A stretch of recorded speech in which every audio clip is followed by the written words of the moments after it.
नमस्कार, जोहार। मैं याचना जायसवाल। आप देख रहे हैं न्यूज़ झारखंड। समय हो चुका है झारखंड की खबरों को जानने का, उनसे अपडेट होने का। तो चलिए जानते हैं झारखंड की सुबह से लेकर शाम तक की तमाम बड़ी खबरों को। लेकिन उससे पहले यदि आप हमारे चैनल न्यूज़ झारखंड पर नए हैं तो हमारे चैनल को सब्सक्राइब करें और बेल आइकन को प्रेस करें। इससे आपको झारखंड की हर छोटी बड़ी खबर सबसे पहले मिले। तो चलिए जानते हैं झारखंड की तमाम बड़ी खबरों को। टॉपर्स को सम्मान। सीएम हेमंत सोरेन ने छात्रों को दिए स्कूटी, लैपटॉप, मोबाइल और 3 लाख रुपए। झारखंड के सीएम हेमंत सोरेन ने झारखंड एकेडमिक काउंसिल के वर्ष 2025 के मैट्रिक इंटर के तीनों संकायों के टॉपरों को सम्मानित किया है। टॉपर्स को सम्मानित करते हुए सुजुकी की 125 सीसी की स्कूटी, लैपटॉप, मोबाइल और 3 लाख रुपए का चेक दिया गया। जैकबोर्ड के अलावा अन्य बोर्ड के टॉपरों को भी सम्मानित किया गया है। इस समारोह में नवनियुक्त पीजीटी शिक्षकों, सहायकाचार्य और लैब सहायकों को नियुक्ति पत्र भी दिए गए हैं। सम्मान समारोह में सीएम हेमंत सोरेन समेत वित्त मंत्री राधाकृष्ण किशोर, राज्यसभा सांसद महुआ माझी और श्रम नियोजन प्रशिक्षण मंत्री संजय प्रसाद यादव मौजूद रहे। झारखंड कैबिनेट की बैठक शुरू। शिबू सोरेन आवास और छात्रवृत्ति योजना पर आ सकता है बड़ा फैसला। झारखंड के मुख्यमंत्री हेमंत सोरेन की अध्यक्षता में आज कैबिनेट की बैठक हो रही है। मानसून सत्र के बाद होने वाली पहली कैबिनेट बैठक को काफी अहम माना जा रहा है। इस बैठक में कई महत्वपूर्ण प्रस्तावों को मंजूरी दी जा सकती है। आज कैबिनेट की बैठक में स्वर्गीय शिबू सोरेन को आवंटित मोहराबादी स्थित आवास पर फैसला लिया जाएगा। इसे फिलहाल शिबू सोरेन की पत्नी रूपी सोरेन के नाम पर आवंटित किया जाएगा। इसके बाद इसके स्वरूप पर बाद में निर्णय लिया जाएगा। वहीं उद्योग विभाग द्वारा भेजे गए प्रस्ताव PMFME स्कीम को वर्ष 2026 तक बढ़ाने के प्रस्ताव पर भी निर्णय लिया जा सकता है। कैबिनेट की बैठक में कल्याण विभाग के प्रस्ताव पर मरांगगोम के पारदर्शी छात्रवृत्ति योजना में लाभुकों की संख्या 25 से बढ़ाकर 50 करने का प्रस्ताव आ सकता है। यह छात्रवृत्ति मास्टर्स और MPhil डिग्री के लिए दी जाएगी। गिरिडीह में कोयला लदा ट्रक धू धू कर जला। केबिन में शॉर्ट सर्किट होने से लगी आग। चालक ने कूदकर बचाई जान, वाहन जलकर राख। गिरिडीह के बगोदर थाना क्षेत्र में सोमवार की रात बड़ा हादसा होते होते टल गया। जानकारी के अनुसार संतरूपी के पास GT रोड पर एक कोयला लदा ट्रक अचानक आग की लपटों में घिर गया। बताया जा रहा है कि ट्रक के कैबिन में शॉर्ट सर्किट होने से यह आग लगी है। जैसे ही चालक ने धुआं और आग की लपटें देखी, उसने समझदारी दिखाते हुए ट्रक से कूदकर अपनी जान बचाई। चालक पूरी तरह सुरक्षित है। किसी प्रकार की जनहानि की सूचना नहीं है। घटना की जानकारी मिलते ही बगोदर थाना पुलिस मौके पर पहुंची और दमकल विभाग भी पहुंची। टीम ने करीब आधे घंटे की कड़ी मशक्कत के बाद आग पर काबू पाया। हालांकि तब तक ट्रक का कैबिन पूरी तरह जलकर राख हो चुका था और कुछ हिस्सों में लदे कोयले में भी आग लग गई थी। मौके पर पहुंचे लोगों ने भी दमकल कर्मियों की मदद की है। ट्रक में आग लगते ही GT रोड पर अफरा तफरी का माहौल बन गया। सड़क पर चल रहे अन्य वाहन भी रुक गए और आसपास के लोग मौके पर जुट गए। लोगों ने भय का माहौल था, कहीं ट्रक में धमाका न हो जाए। पुलिस ने स्थिति को संभालते हुए लोगों को सुरक्षित दूरी पर खड़ा किया और दमकल टीम ने आग बुझाया। झारखंड के 11 जिलों में बारिश। बंगाल की खाड़ी में बन रहा लो प्रेशर एरिया। 5 सितंबर तक हल्के से मध्यम दर्जे की बारिश। सोमवार की रात से झारखंड के कई शहरों का मौसम बदला है। तेज हवा और आकाशीय बिजली चमकने के साथ जोरदार बारिश हुई है। मौसम में यह बदलाव सुबह तक जारी रहा। राजधानी रांची सहित हजारीबाग, बोकारो, गिरिडीह, धनबाद, रामगढ़ सहित 11 से ज्यादा जिलों में बारिश हुई है। इन 11 जिलों में से कईयों में बारिश का दौर जारी है। रुक रुक कर बारिश हो रही है। प्रदेश के 24 में से आधे से ज्यादा जिले में घने काले बादल छाए हुए हैं। दरअसल बंगाल की खाड़ी के उत्तरी भाग और मध्य खाड़ी में निम्न दबाव का क्षेत्र बन रहा है, जो ओडिशा से होकर गुजरेगा। इससे झारखंड में आज से 5 सितंबर तक बादल छाए रहेंगे। कहीं कहीं हल्के से मध्यम दर्जे की बारिश हो सकती है। आज से राज्य के दक्षिणी एवं निकटवर्ती मध्य भागों में कहीं कहीं पर बारिश होने की संभावना है।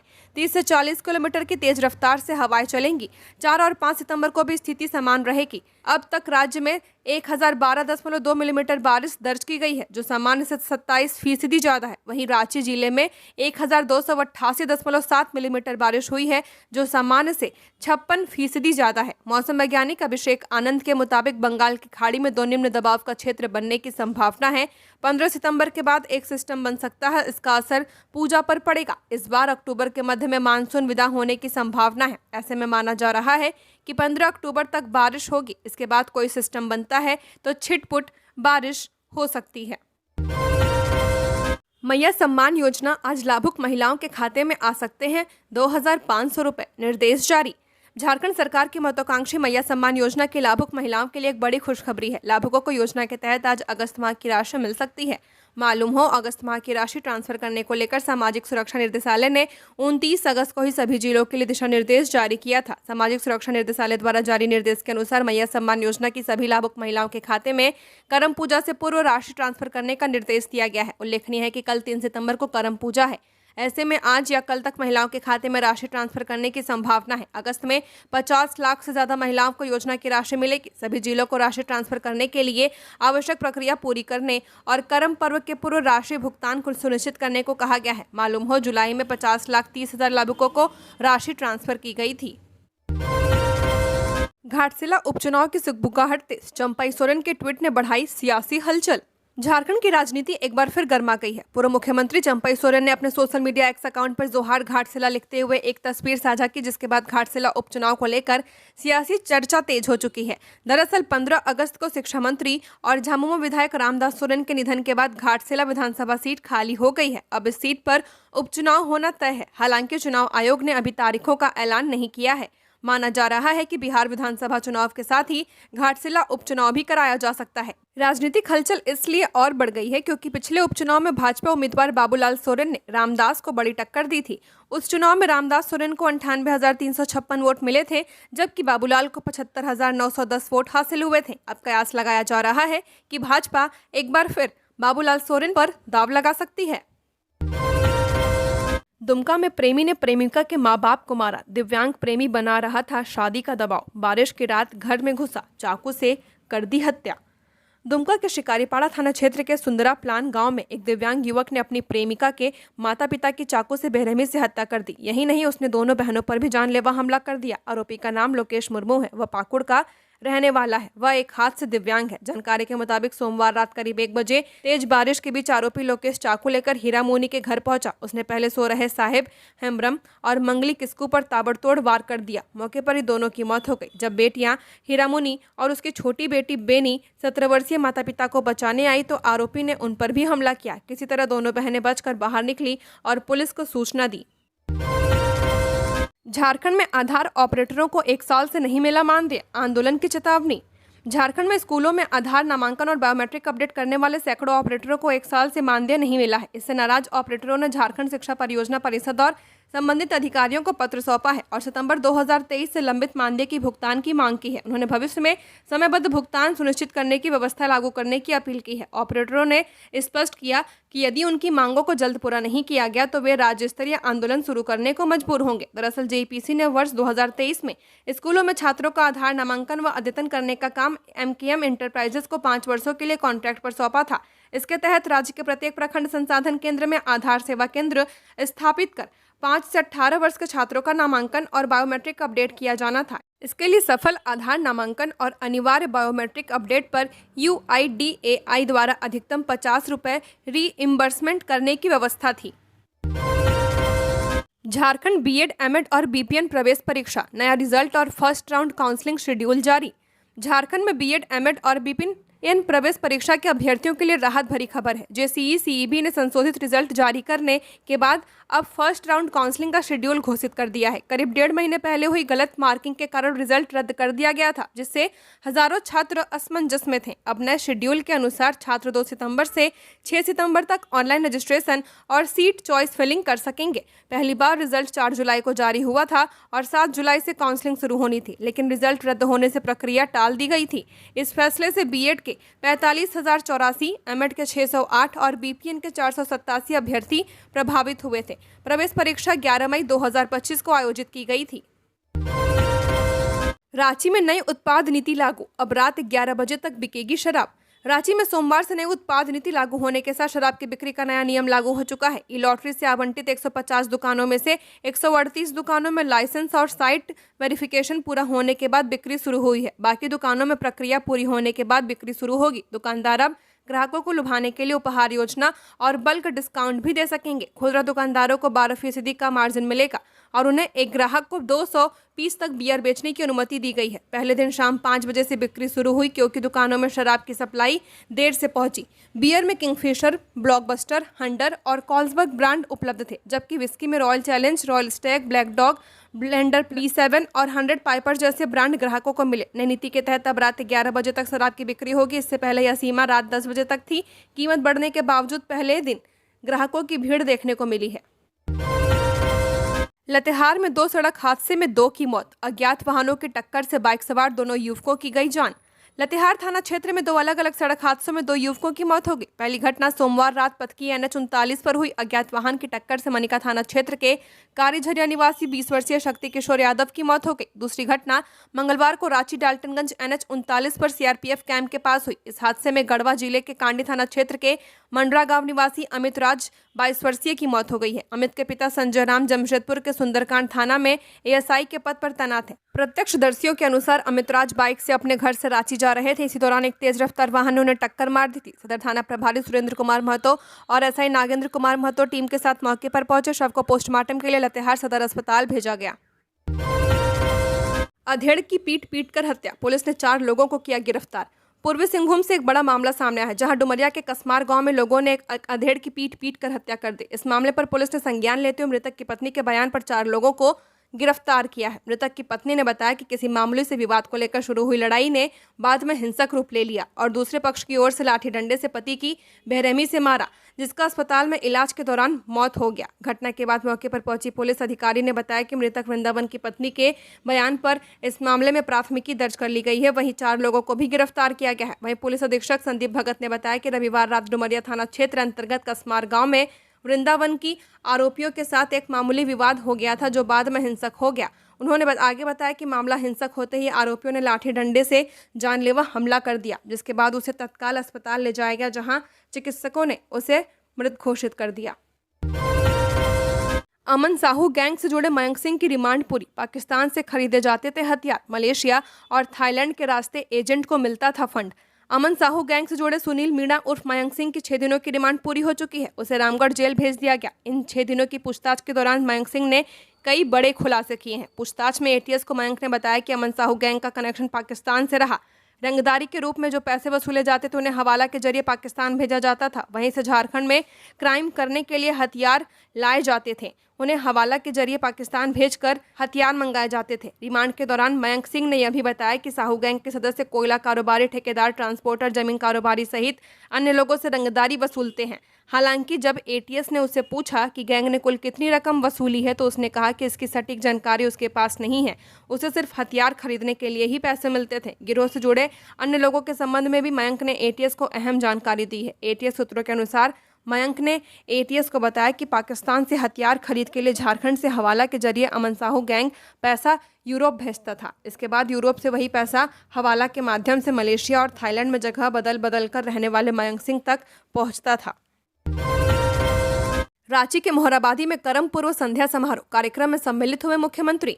करम पर्व को लेकर उत्साह अभी से दिखने लगा है। रांची के मोहराबादी मैदान में सोमवार शाम करम पूर्व संध्या समारोह आयोजित किया गया, जिसमें मुख्यमंत्री हेमंत सोरेन शामिल हुए। इस अवसर पर मुख्यमंत्री ने समस्त झारखंड वासियों को करम महोत्सव की हार्दिक बधाई और शुभकामनाएं दी हैं। उन्होंने संबोधित करते हुए कहा कि हमारे पूर्वजों ने एक समृद्ध सामाजिक सांस्कृतिक विरासत में हमें दिया है। पूरा आदिवासी समाज एकजुट रहकर इस विरासत को इसी प्रकार आगे बढ़ाए। CM ने कहा कि आदिवासी समुदाय की संरक्षा के लिए देश में कई कायदे कानून बनाए गए हैं, कई सारी व्यवस्थाएं भी बनाई गई हैं। पूरी दुनिया में आदिवासी समाज के प्रति हमेशा विचार विमर्श होता रहता है, मगर आज आदिवासी समाज कई कारणों से, कई नीतियों की वजह से इधर उधर बिखर जा रहे हैं। लेकिन हमारी वर्तमान पीढ़ियों ने हमारी सामाजिक और सांस्कृतिक व्यवस्थाओं को अलग अलग प्लेटफॉर्म, अलग अलग माध्यमों का उपयोग कर सामाजिकता को निरंतर आगे बढ़ाने का काम कर रहे हैं। इस मौके पर मुख्यमंत्री ने कहा कि आज बहुत ही खुशी का माहौल है। राज्य के अलग अलग गांव, मोहल्ले, टोलों में करम महोत्सव की तैयारी कर रहे हैं। करम महोत्सव सिर्फ झारखंड में ही नहीं, बल्कि जहां जहां हमारे आदिवासी समुदाय के लोग बसे हैं, वहां भी करम महोत्सव की तैयारी की गई है। ज्वेलरी शॉप से 20 लाख के गहने और कैश चोरी। हजारीबाग में ग्रिल और शटर का ताला तोड़ दुकान में घुसे चोर, CCTV में कैद हुई घटना। हजारीबाग में सोमवार देर रात ज्वेलरी शॉप से चोरों ने करीब 20 लाख रुपए के गहने और नकदी पार हाथ साफ किया है। घटना बरकट्ठा में बैंक ऑफ इंडिया के पास स्थित ज्योति ज्वेलर्स में हुई है। शॉप में लगे सीसीटीवी में पूरी वारदात कैद हो गई। चोरों ने शटर और ग्रिल में लगे ताला को तोड़ा और फिर शॉप के अंदर घुसकर चोरी को अंजाम दिया है। शॉप में रखे लॉकर को तोड़ चोरों ने सोने चांदी के गहने और नकदी चुरा लिए। घटना की सूचना के बाद पुलिस मामले की जांच में जुट गई है। दुकान के मालिक संजय सोनी ने बताया कि रोजाना की तरह वे रात 8 बजे दुकान बंद कर घर चले गए थे। सुबह मकान मालिक से चोरी की सूचना मिलने पर वो दुकान पहुंचे तो देखा शटर का ताला टूटा हुआ था। चोरों ने शॉप में रखा हाई सिक्योरिटी लॉकर भी तोड़ दिया था। चोरों ने सीसीटीवी कैमरे को नुकसान पहुंचाने की कोशिश की, लेकिन पूरी वारदात कैमरे में रिकॉर्ड हो गई है। इधर घटना की सूचना के बाद बरकट्ठा थाना पुलिस मौके पर पहुंची। बरही अनुमंडल के एसडीपीओ अजित कुमार विमल के नेतृत्व में पुलिस टीम ने जांच शुरू कर दी है। रांची को जल्द मिलेगी एक और वंदे भारत ट्रेन, लेकिन एक चीज होगी खास।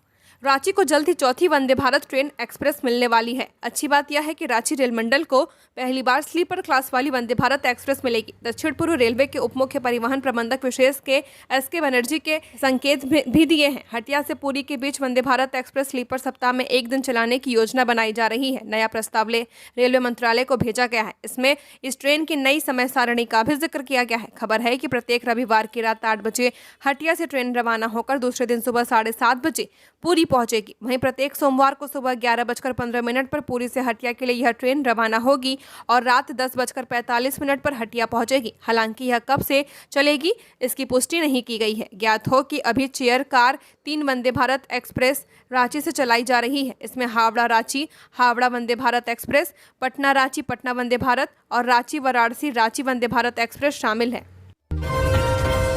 रांची एयरपोर्ट पर इंडिगो फ्लाइट की हार्ड लैंडिंग, बाल बाल बचे 95 यात्रियों की जान। रांची के बिरसा मुंडा एयरपोर्ट पर कल सोमवार की सुबह एक बड़ी दुर्घटना टल गई। दिल्ली से रांची पहुंचे इंडिगो फ्लाइट के लैंड करते वक्त रनवे पर हार्ड लैंडिंग हुई, जिससे विमान में बैठे 95 यात्रियों को काफी जोर का झटका लगा। हालांकि कुर्सी की पेटी बांधने के कारण किसी भी यात्री को कोई चोट नहीं आई है। पायलट की समझदारी से कोई बड़ी दुर्घटना नहीं हुई और विमान रनवे पर रहा। दूसरी ओर विमान में कुछ तकनीकी खराबी आ गई थी, जिसके बाद विमान को एप्रॉन पर लाया गया और एक एक कर यात्रियों की विमान से उतरने के उपरांत जांच की गई। जांच के बाद अभियंताओं ने तकनीकी खराबी के बाद विमान को ग्राउंडेड घोषित कर दिया। इस दौरान रांची से दिल्ली आने वाले यात्रियों की चेकिंग और बोर्डिंग हो चुकी थी। जेएसएससी असिस्टेंट साइंटिस्ट भर्ती 422 अभ्यर्थियों के आवेदन रद्द, जाने क्या रही वजह। जेएसएससी ने असिस्टेंट साइंटिस्ट भर्ती परीक्षा 2025 के लिए आवेदन की जांच पूरी कर ली है। इस प्रक्रिया में 422 अभ्यर्थियों के आवेदन कई कारणों से रद्द कर दिए गए हैं। यह नियुक्ति प्रक्रिया झारखंड वैज्ञानिक तहत सहायक प्रतियोगिता परीक्षा 2025 के तहत 23 पदों के लिए चल रही है। इनमें 14 पद नियमित और 9 पद बैकलॉग के लिए आरक्षित हैं। इन पदों के लिए फिजिक्स, जनरल केमिस्ट्री, विश्व विज्ञान, सीरम विज्ञान, डीएनए और साइबर फॉरेंसिक जैसे विषयों में एमएससी डिग्री वाले उम्मीदवारों को आवेदन का मौका दिया गया था। आयोग ने स्पष्ट किया है कि केवल पात्र उम्मीदवारों को ही आगे की परीक्षा प्रक्रिया में शामिल किया जाएगा। भाजपा नेता रमेश सिंह को मिली धमकी, पीएलएफआई के नाम से मांगी गई रंगदारी।